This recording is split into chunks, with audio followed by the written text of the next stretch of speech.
നമസ്കാരം. എല്ലാ പ്രിയപ്പെട്ട കൂട്ടുകാർക്കും ഫസിസ് അക്കാഡമിയുടെ പരീക്ഷാ വിശകലന വീഡിയോയിലേക്ക് ഹാർദമായ സ്വാഗതം. ഇന്ന് ഒരു പരീക്ഷ നടന്നിരുന്നു. നമുക്കറിയാം അല്ലേ, രാവിലെ ആയിരുന്നു പരീക്ഷ സമയം. നടന്ന പരീക്ഷ എന്ന് പറയുന്നത് കേരള അഡ്മിനിസ്ട്രേറ്റീവ് ട്രിബ്യൂണലിലേക്കുള്ള ഓഫീസ് അറ്റൻഡൻറ്റ് തസ്തികയിലേക്കുള്ള പരീക്ഷയാണ് നടന്നത്. ഇതിൻ്റെ നോട്ടിഫിക്കേഷൻ വന്നത് 2022 അപേക്ഷിക്കാനുള്ള ലാസ്റ്റ് ഡേറ്റ് എന്ന് വെച്ചാൽ 2023 ഫെബ്രുവരി മാസം 1-ാം തീയതിയോ മറ്റോ ആയിരുന്നു.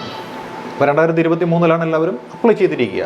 പരീക്ഷ പ്രിലിമിനറി നടന്നിരുന്നു. പ്രിലിമിനറിക്ക് ശേഷം ഏകദേശം ഒരു 44,000-ഓളം ആളുകൾ പ്രിലിംസ് കഴിഞ്ഞിട്ട് മെയിൻസ് എഴുതുവാനായിട്ട് ക്വാളിഫൈ ചെയ്തിരുന്നു. പരീക്ഷാ ഹാളിൽ പക്ഷേ ഇന്ന് രാവിലെ കാലാവസ്ഥ എന്ന് പറയുന്നത് വളരെ മോശമായിരുന്നല്ലോ. മഴ, അതേപോലെ പല ആളുകൾക്കും താല്പര്യക്കുറവൊക്കെ ഉണ്ടാവാം. എന്നിരുന്നാലും പങ്കാളിത്തം എന്ന് പറയുന്നത് ഒരു 70% ആളുകൾ പരീക്ഷ എഴുതിയിട്ടുണ്ട് എന്ന് നമുക്ക് കണക്കാക്കാം. അല്ലേ, 70% എന്ന് പറയുമ്പോൾ ഏകദേശം ഒരു 30,000-ഓളം ആളുകളെങ്കിലും ഈ ഒരു പരീക്ഷ ഇന്ന് എഴുതിയിട്ടുണ്ടാകുമെന്ന് നമുക്ക് വിശ്വസിക്കാം. ഈ 30,000-ഓളം ആളുകൾ മാറ്റുരച്ചത് അല്ലെങ്കിൽ അവർ വന്ന് മത്സരിച്ചത് കേരള അഡ്മിനിസ്ട്രേറ്റീവ് ട്രിബ്യൂണലിൻ്റെ നോട്ടിഫിക്കേഷൻ സമയത്ത് അതിൽ പ്രസിദ്ധീകരിച്ചിരുന്ന 13 തസ്തികകളിലേക്കായിരുന്നു. അല്ലേ, 13 തസ്തികകളെ ഉണ്ടായിരുന്നുള്ളൂ. അതിൽ തന്നെ ഒരെണ്ണം നൈറ്റ് വാച്ച്മാനും ബാക്കി 12 OA എന്ന കാറ്റഗറിയിൽ പെട്ടതായിരുന്നു. ഇത് ഏത് സമയത്തുള്ളത്? 2022 വേക്കൻസിയാണ് ഇത്. പരീക്ഷ നടന്നത് നമുക്കറിയാം അല്ലേ, ഇപ്പോൾ പൂർത്തിയായതേ ഉള്ളൂ. ഇനി ഇതിൻ്റെ റാങ്ക് പട്ടിക 2025 വരുമായിരിക്കും. 2025 വന്നു കഴിഞ്ഞാൽ 3 വർഷമാണ് കാലാവധി എന്നുണ്ടെങ്കിൽ 2028 വരെയുള്ള ഒരു കാലയളവ് കാണും. അതായത് 2022 13 വേക്കൻസിയാണ് ഉള്ളതെങ്കിൽ 2028, അതായത് 6 കൊല്ലം എപ്പോഴത്തേക്കും ആകുന്നുണ്ട്. ആ സമയം കൊണ്ട് ഏകദേശം ഇത് പൊലിച്ച് ഏകദേശം ഒരു മാക്സിമം ഒരു 100 വേക്കൻസി വരെ എത്തും എന്ന് നമ്മളൊന്ന് ചിന്തിക്കുകയാണ്. അങ്ങനെ 100 വേക്കൻസി ഉണ്ട്. ആ 100 വേക്കൻസിയിലേക്ക് ആളുകൾ എടുക്കണം. അപ്പോൾ ഇതിനിടയ്ക്ക് പല പരീക്ഷകളും നടന്നിട്ടുണ്ട് അല്ലേ. നമുക്കറിയാം ഏതൊക്കെ പരീക്ഷകളാണ് നടന്നിട്ടുള്ളത്. യൂണിവേഴ്സിറ്റി അസിസ്റ്റൻറ്റിൻ്റെ അല്ലെങ്കിൽ യൂണിവേഴ്സിറ്റിയിലേക്കുള്ള ഓഫീസ് അറ്റൻഡൻറ്റ് പരീക്ഷ നടന്നല്ലേ, യൂണിവേഴ്സിറ്റി LGS നടന്നിട്ടുണ്ട്. അതേപോലെ കമ്പനി ബോർഡ് അതിൻ്റെ LGSൻ്റെ റിസൾട്ട് വന്നു കഴിഞ്ഞിരിക്കുകയാണ്. ഇനി അത് വേരിയസ് LGS എന്ന് പറയുന്ന പരീക്ഷ ജില്ലാതലത്തിലുള്ളതാണ്. അതും കൂടി വരാനായിട്ട് പോവുകയാണ്. അല്ല, വേരിയസ് LGS വരാൻ പോവുകയാണ്. മാത്രമല്ല ഈ പരീക്ഷ എഴുതുവാനായിട്ട് അടിസ്ഥാന യോഗ്യത എന്ന് പറയുന്നതിൽ ഡിഗ്രി ഉള്ളവർക്ക് പറ്റില്ല അല്ലേ. ഡിഗ്രി അടിസ്ഥാന യോഗ്യത ഉള്ളവർക്ക് ഈ പരീക്ഷ പറ്റില്ല എന്ന് പറഞ്ഞിട്ടുണ്ട്. അപ്പോൾ ഡിഗ്രിക്ക് താഴെയുള്ള പരീക്ഷകൾ എഴുതുന്ന എല്ലാവരും തന്നെ ഇത് എഴുതും. അങ്ങനെ നോക്കിയാൽ നമുക്കറിയാം ഏതൊക്കെയായിരിക്കാം. ആ യൂണിഫോം പോസ്റ്റിലേക്ക് കുറച്ച് ആളുകൾ തയ്യാറെടുക്കുന്നവരുണ്ടാവും. അതേപോലെ പാവപ്പെട്ടവൻ്റെ സിവിൽ സർവീസ് എന്ന് പറയുന്ന LDCക്ക് തയ്യാറെടുക്കുന്ന ആളുകളും ഇവിടെ ഉണ്ടാവും.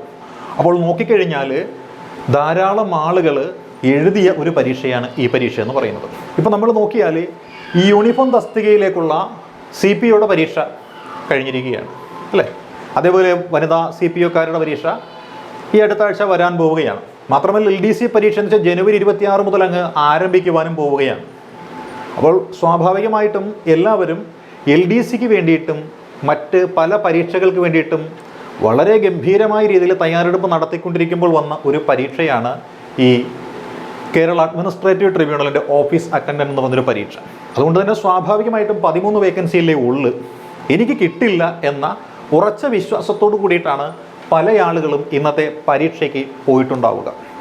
കാരണം വേക്കൻസി വളരെ കുറവാണ്, നിയമനം കിട്ടില്ല. അതുകൊണ്ട് തന്നെ പരീക്ഷാ ഹാളിൽ സമ്മർദ്ദം ഏതുമില്ലാതെ എഴുതിയ പരീക്ഷയായിരിക്കും ഇന്നത്തെ പരീക്ഷ എന്ന് പറയുന്നത്. സമ്മർദ്ദം പല ആളുകൾക്കും ഉണ്ടാവാനുള്ള ഒരു സാധ്യതയും കാണുന്നില്ല. നല്ല രീതിയിലായിരിക്കും പരീക്ഷ എഴുതിയിട്ടുണ്ടാവുക.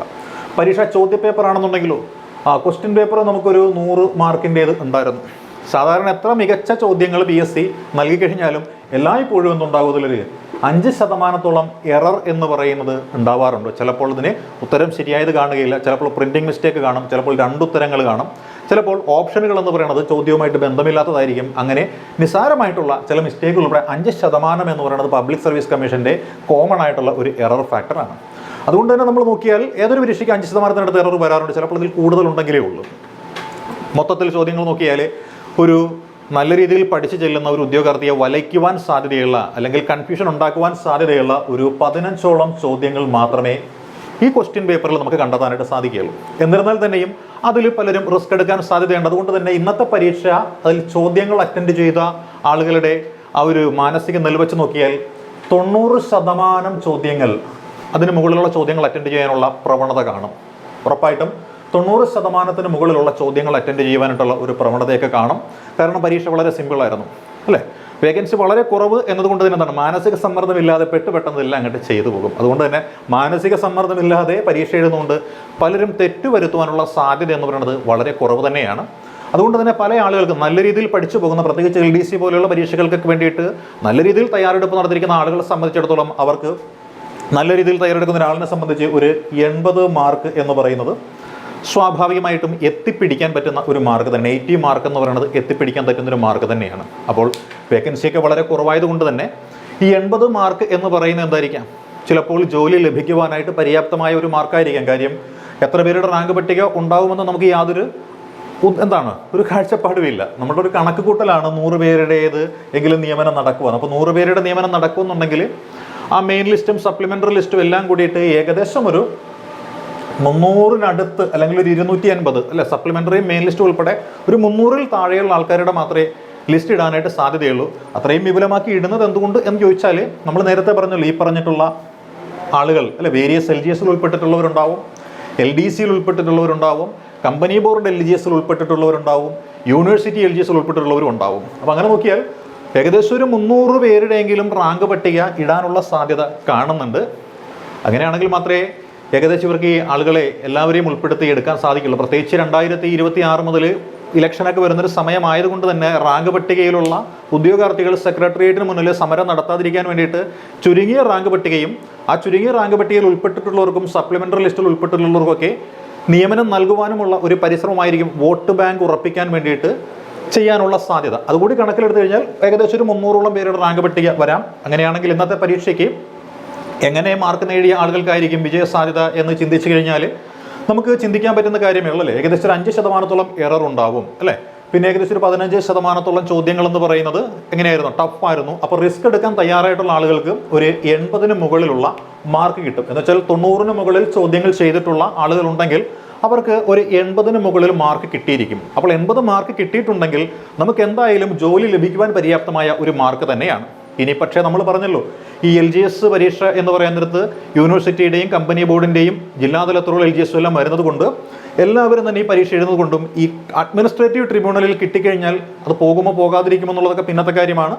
അത് കണക്ക് കൂട്ടിക്കൊണ്ടായിരിക്കും ഇവിടെയും റാങ്ക് എടുക്കുക. കാര്യം ഈ അഡ്മിനിസ്ട്രേറ്റീവ് ട്രിബ്യൂണലിൻ്റെ റാങ്ക് പട്ടികയിൽ ഉൾപ്പെട്ടിട്ടുള്ളവർ എന്തായാലും LDCയിൽ ഉൾപ്പെടും, മറ്റ് പല പരീക്ഷകൾ അതിലും ഉൾപ്പെടാനുള്ള സാധ്യതയുണ്ട്. അതുകൊണ്ട് തന്നെ ഈ ആദ്യ റാങ്കുകളിൽ വരുന്നവരുടെ നിയമനം എന്ന് പറയുന്നത് എന്തായിരിക്കാം, ഉണ്ടാവാനുള്ള സാധ്യതയില്ല. കാര്യം അവർ മറ്റേതെങ്കിലുമൊക്കെ ജോലിയിലേക്ക് ചേക്കേറാനുള്ള ആൾക്കാരാണ്. അതുകൊണ്ട് തന്നെ ഏകദേശം ഒരു പിൻനിരയിലുള്ള റാങ്കുകാർക്കായിരിക്കും ഇവിടെ ഈ സാധ്യത വരിക. ചിലപ്പോൾ 300-ന് മുകളിൽ ആളുകളെ എടുക്കുവാനും സാധ്യതയുണ്ട്. അങ്ങനെയാണെങ്കിൽ ഈ പറയുന്ന പരീക്ഷയ്ക്ക് ഒരു കട്ട് ഓഫ് മാർക്കായിട്ട് നിശ്ചയിക്കുവാൻ, അല്ല, സ്റ്റേറ്റ് വൈഡ് ആയിട്ട് നടന്നൊരു പരീക്ഷ ആയതുകൊണ്ട് തന്നെ ഈ പരീക്ഷയ്ക്ക് ഒരു കട്ട് ഓഫ് ആയിട്ട് നിശ്ചയിക്കാനായിട്ടുള്ള മാർക്ക് എന്ന് പറയുന്നത് ഏകദേശം ഒരു 77 മാർക്കിന് മുകളിൽ ഒരു 80 മാർക്ക് വരെയുള്ള ഒരു മാർക്ക്, അതായത് 80 മാർക്കിന് മുകളിൽ ഉണ്ടെങ്കിൽ ജോലി ഉറപ്പിക്കാം നമുക്ക്. അപ്പോൾ ഒരു 77-നും 80-നും ഇടയിൽ മാർക്ക്, അല്ലെ, 77 to 80, 80-ന് മുകളിലായിരിക്കും എല്ലാവരും പ്രതീക്ഷിക്കുന്നത്. നമ്മൾ 77-ലിട്ട് കൊണ്ടുവരുന്നതിൻ്റെ കാര്യം മറ്റൊന്നുമല്ല, ഈ റാങ്ക് പട്ടികയിൽ ഉൾപ്പെട്ട ആൾക്കാർ പലരും കമ്പനി ബോർഡ് LGSൽ ഉൾപ്പെട്ടിട്ടുള്ളവരായിരിക്കും,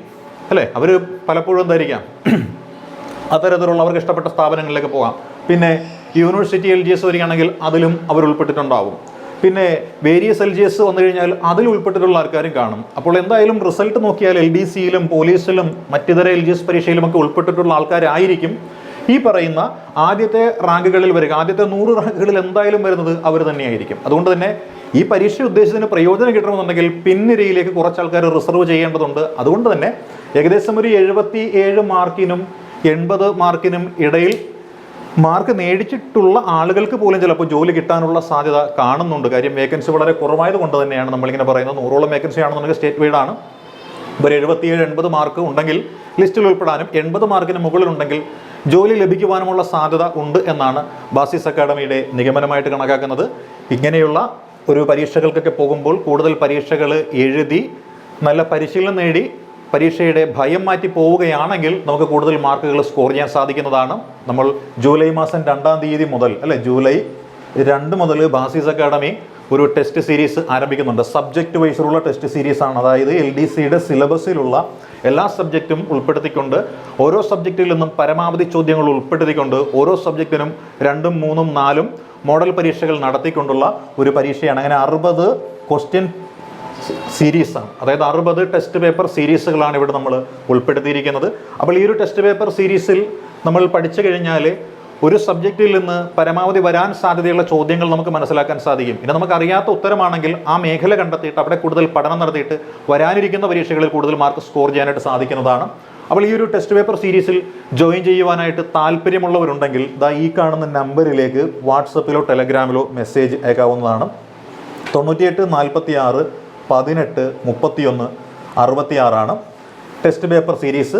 ജൂലൈ 2 മുതൽ ആരംഭിക്കുന്ന ടെസ്റ്റ് പേപ്പർ സീരീസിൻ്റെ കൂടുതൽ വിവരങ്ങൾ അറിയാൻ താല്പര്യമുള്ളവർക്ക് ഈ കാണുന്ന നമ്പറിലേക്ക് വാട്സപ്പിലോ ടെലഗ്രാമിലോ മെസ്സേജ് അയച്ചുകൊണ്ട് ഞങ്ങളെ കോൺടാക്റ്റ് ചെയ്യാവുന്നതാണ്. അപ്പോൾ ഇന്ന് പരീക്ഷ എഴുതിയ എല്ലാ കൂട്ടുകാരും പരീക്ഷയിൽ മാർക്ക് കുറഞ്ഞു പോയാലും വിഷമിക്കേണ്ട കാര്യമില്ല. കാരണം നിങ്ങളെ കാത്ത് പാവപ്പെട്ടവൻ്റെ സിവിൽ സർവീസ് എന്ന് പറയുന്ന LD ക്ലർക്കിൻ്റെ പരീക്ഷ വരാനിരിക്കുന്നുണ്ട്. ഇതുവരെ പഠിച്ച അതേ തീവ്രതയോടുകൂടി കൂടുതൽ മെച്ചപ്പെട്ട ഊർജ്ജത്തോടുകൂടി വരാനിരിക്കുന്ന പരീക്ഷകൾ നമുക്കുള്ളതാണെന്നുള്ള തിരിച്ചറിവോടുകൂടി പഠിക്കുക. എല്ലാവിധ പ്രാർത്ഥനയും പിന്തുണയും നൽകിക്കൊണ്ട് എല്ലാവർക്കും വിജയാശംസകൾ നേർന്നുകൊണ്ട് നിർത്തുന്നു. All the best.